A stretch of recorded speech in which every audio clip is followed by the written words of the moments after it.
En el Departamento de Genética de la Facultad de Ciencias de la Universidad de Granada se desarrollan diferentes líneas de investigación.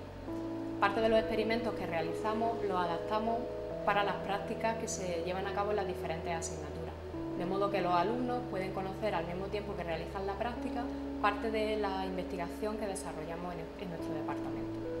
En esta práctica vamos a aplicar la técnica de la reacción en cadena de la polimerasa, o PCR, para diagnosticar una enfermedad parasitaria en animales. En concreto, vamos a determinar la presencia del protozoo Perkinsu-Olseni en muestras de sus hospedadores habituales.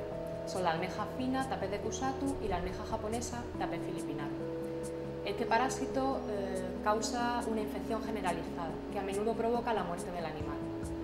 En zonas donde se cultivan estas especies de moluscos, el parásito se transmite rápidamente de un individuo a otro y provoca mortalidades masivas en las poblaciones de almejas, con las consiguientes pérdidas económicas en el sector. La PCR consiste en una técnica que permite la amplificación in vitro de fragmentos de ADN. Es una reacción enzimática catalizada por una ADN polimerasa. Esta ADN polimerasa lleva a cabo la amplificación de un fragmento de ADN durante muchas veces. La técnica la reacción necesita, para que se lleve a cabo, además de la ADN polimerasa, un fragmento de ADN que va a ser copiado y que va a servir como molde a la enzima para realizar las copias. Requiere además unos cebadores, que son unos fragmentos pequeños de ADN que se van a unir al fragmento a amplificar. En este caso se van a unir al genoma del parásito, de modo que cuando esté presente en las muestras, la reacción en cadena de la polimerasa va a producir una amplificación y vamos a poder diagnosticar la presencia de ese parásito en las muestras. Se requieren además desoxirribonucleótidos trifosfato o DNTP, que son los sustratos para la síntesis de ADN, iones magnesio y otras sales que son necesarios para que se lleve a cabo la reacción in vitro y que se consiguen utilizando un tampón de reacción apropiado para la enzima. Una PCR típica consta de 3 pasos. En el primer paso, las muestras se incuban a una temperatura por encima de los 90 grados centígrados durante un periodo de tiempo de 30 segundos a 1 minuto. Una molécula de ADN está compuesta por 2 cadenas de nucleótidos. Cuando las muestras se incuban a una temperatura tan elevada, se rompen los puentes de hidrógeno que mantienen unidos las 2 cadenas de nucleótidos y éstas se separan, de modo que cada una de las cadenas puede servir como molde para la síntesis de nuevos fragmentos de ADN. A esta etapa se le denomina etapa de desnaturalización. En el segundo paso, la temperatura de incubación de las muestras se disminuye hasta los 50 a 65 grados centígrados y se incuban a esta temperatura durante un periodo de tiempo de 30 segundos a 1 minuto. En estas condiciones, los cebadores se unen a los extremos del fragmento de ADN a amplificar y solamente se unen cuando el fragmento de ADN específico para esos primers está presente en la muestra. En este caso, estamos tratando de diagnosticar la presencia de un parásito en animales, de modo que cuando el ADN del parásito esté presente, los cebadores se unirán a ese fragmento de ADN y producirán amplificación. A esta segunda etapa se le denomina etapa de cebado o annealing, y la última etapa consiste en una incubación durante 30 segundos a 1 minuto a 72 grados centígrados, que es la temperatura óptima de actuación de la ADN polimerasa. La enzima comenzará a unir desoxirribonucleótidos trifosfato o DNTP a los extremos de los cebadores y comenzará así a sintetizar el fragmento de ADN. Copia, el fragmento de ADN que está copiado. Como se utilizan temperaturas de incubación muy altas, la polimerasa que se utiliza es una polimerasa purificada de organismos termófilos, como es el caso de la bacteria Thermus aquaticus. De ahí el nombre de la enzima Taq polimerasa. Esta última etapa se denomina etapa de polimerización y el resultado final es que se obtiene una molécula de ADN copia por cada molécula de ADN original. Estas 3 etapas normalmente forman un ciclo que se repite en una PCR típica en torno a 30 veces, de modo que después de cada etapa de polimerización ocurre una etapa de desnaturalización. Así, tanto el ADN inicial, molde, como el ADN copia pueden servir como molde a su vez para la síntesis de nuevos fragmentos de ADN. De este modo, cada molécula de ADN inicial en el primer ciclo se ha copiado una vez, por lo que se han obtenido 2 moléculas de ADN. En el segundo ciclo se han obtenido 4 moléculas de ADN, en el tercer ciclo 8 moléculas y así sucesivamente. Hasta que en el ciclo 30, en la repetición número 30, cada molécula de ADN inicial se ha copiado más de 1000 millones de veces. Es decir, con la PCR lo que se consigue es copiar un mismo fragmento de ADN un número muy elevado de veces. Para diagnosticar la presencia del parásito en las diferentes muestras vamos a necesitar los siguientes reactivos: tampón de reacción 10-POR, DNTP, los 2 primers, PK1 y PK2. Estos 2 primers reconocen una región específica del parásito, un espaciador que se denomina IGS y que se encuentra entre los genes que codifican para el ARN ribosómico. La enzima, una TAC polimerasa, y agua mili-Q estéril para completar el volumen de la reacción hasta 25 microlitros. Para llevar a cabo la práctica en sí, vamos a añadir en un tubo de 0,2 mililitros los siguientes volúmenes: 16 microlitros de agua mili-Q estéril,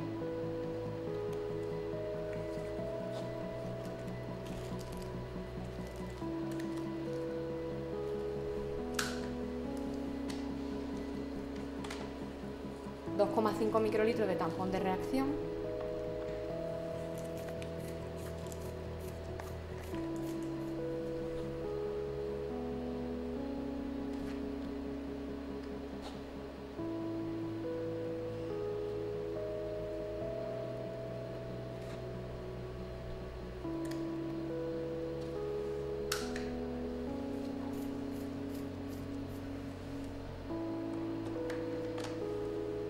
un microlitro de cada uno de los cebadores,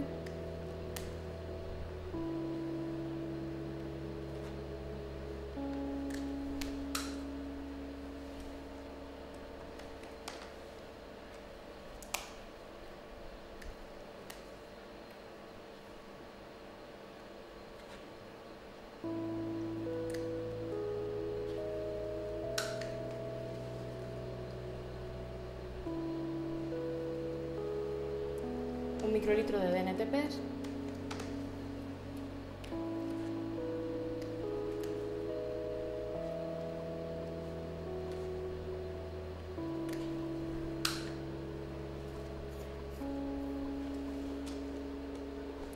y 0,5 microlitros de la enzima TAC polimerasa.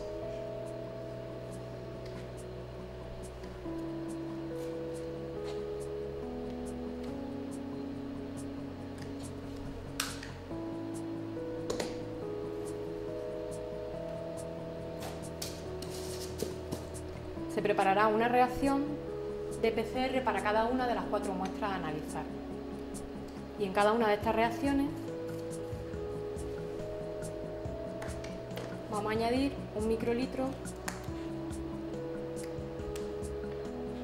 de ADN extraído del animal en el que queremos diagnosticar la presencia del parásito.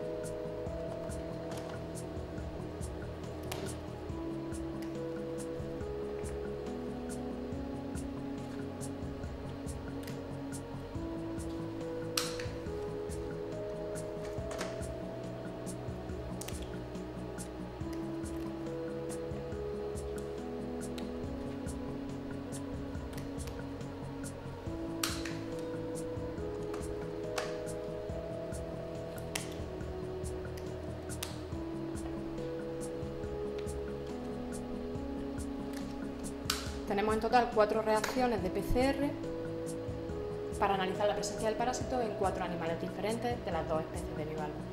Además, en la reacción de PCR se utiliza siempre un control positivo y un control negativo de la técnica. El control positivo se utiliza ADN de un animal infectado con el parásito, de modo que la PCR siempre producirá amplificación. Mientras que en el control negativo, el volumen de ADN se sustituye por un volumen de agua. de modo que no hay ADN presente en la reacción y la PCR no producirá ninguna amplificación. Las muestras, una vez preparadas las reacciones, se incuban en un aparato que es un termociclador.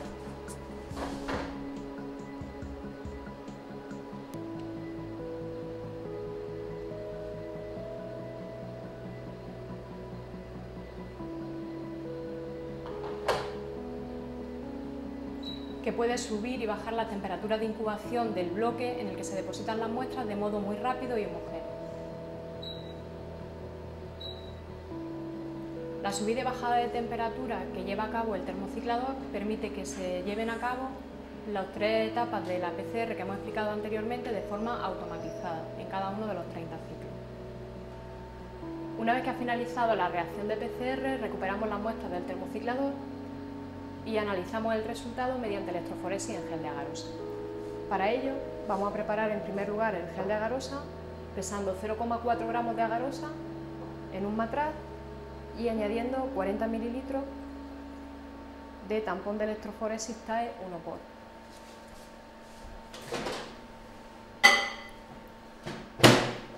La disolución se calienta en el microondas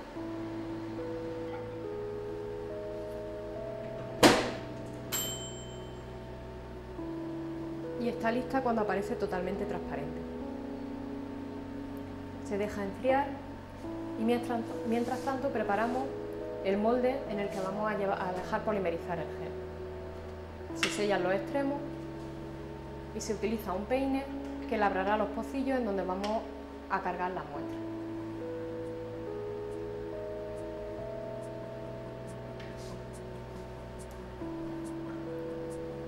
Una vez que el gel se ha enfriado, añadimos 4 microlitros de un colorante específico para el ADN, denominado Saber6.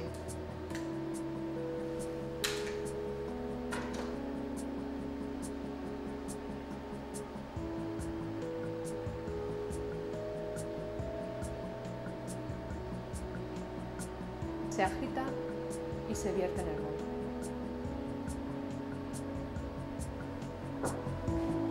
El gel estará totalmente polimerizado y preparado cuando adquiera una apariencia translúcida, como este gel que tenemos preparado aquí,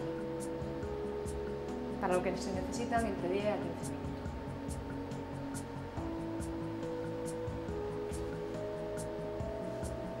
Llevamos el gel a la cubeta de electroforesis, que rellenamos con tampón TAE 1-por.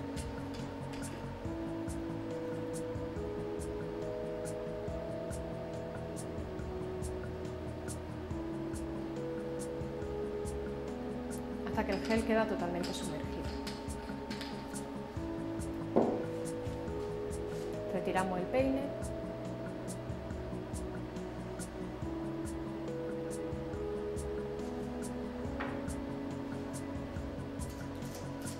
y antes de cargar las muestras, a cada tubo se le añaden 5 microlitros de tampón de carga.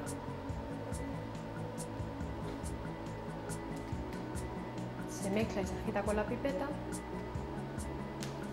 y se carga en el gel.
Además de las 4 muestras a analizar, el control positivo y el control negativo de la reacción, se utiliza también un marcador de peso molecular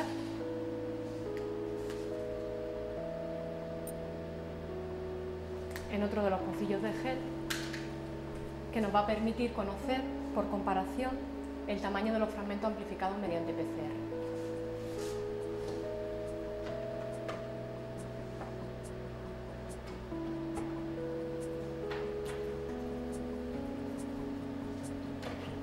Se cierra la cubeta de electroforesis y se conecta a la fuente de alimentación. La aplicación de un campo eléctrico va a permitir la separación de moléculas cargadas a través del gel. Las moléculas más pequeñas avanzarán menos y las moléculas más grandes quedarán retenidas. El ADN es una molécula con carga negativa, por lo que se moverá desde el polo negativo hacia el polo positivo. Una vez finalizada la electroforesis, el resultado puede observarse y fotografiarse irradiando el gel con luz ultravioleta en ultrailuminador. En la fotografía podemos ver el resultado del análisis por PCR de las muestras 1 y 2 de las 2 especies de almejas analizadas. Como se puede apreciar en la fotografía, 3 de las 4 muestras presentan amplificación, un fragmento de ADN del mismo tamaño que el que aparece en la muestra del control positivo. Si comparamos con el tamaño de los fragmentos de peso molecular, es de más de 500 pares de base. Esto nos indica que estas 3 muestras están infectadas con el parásito. La primera de las muestras no presenta amplificación, al igual que no lo presenta el control negativo. Esto nos indica, por un lado, que la muestra no está infectada con el parásito, mientras que la no amplificación en el control negativo indica que la amplificación es específica y que no se ha producido debido a ningún tipo de contaminación de laboratorio o de manipulación de las muestras. La PCR es, por tanto, una técnica muy sensible y específica que permite la amplificación de millones de copias de un fragmento de ADN en unas pocas horas.